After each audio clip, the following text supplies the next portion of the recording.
Many Filipinos feel a knot in their stomach whenever they check their monthly electricity bill, as sudden, unexpected electricity rate hikes continue to catch households and businesses off guard.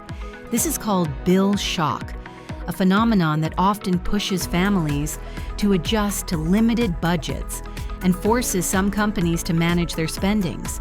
Energy regulators, utilities, electric cooperatives, and consumer representatives convene at the 5th on 5th in Bonifacio Global City on January 26, 2026 for a roundtable discussion called Preventing Billshock, hosted by Green Tiger Markets, to tackle how financial hedging can manage WESM price volatility and protect consumers.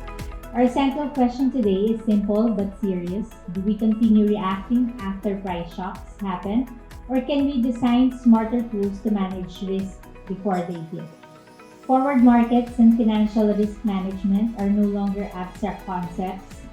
Increasingly, they are becoming tools for consumer protection, price stability, and investor confidence. When consumers experience bill shock, the first question is always, who is protecting us? The Energy Regulatory Commission stands at the front line, tasked with protecting consumers while ensuring that the power market continues to evolve and remain investable. Today, we focus our collective attention on a concept that merits a serious and thorough study: the potential for forward and even futures contracting arrangements for electricity. This concept involves allowing utilities to enter into contracts to secure a portion of their future power requirements at a predetermined price for the supply to their captive markets. The core idea is to provide a tool for managing the financial risk associated with the spot market volatility, while the utilities ultimately pass on to their captive customers.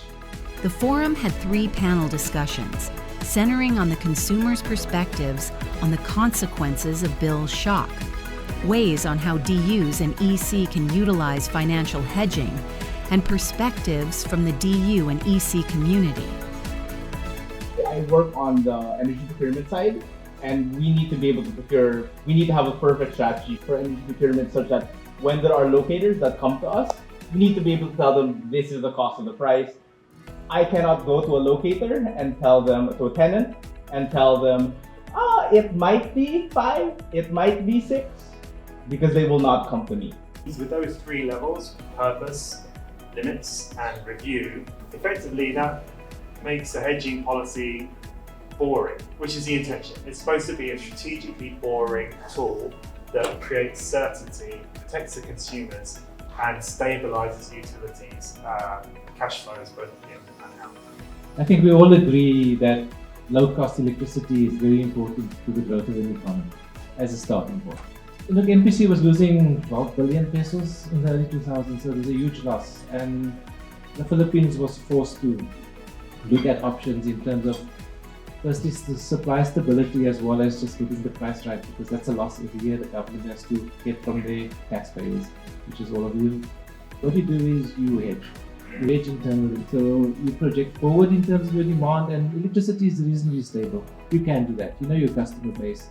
You know who's coming in, you know who's going out as a good DU, so you manage your customer base and your demand.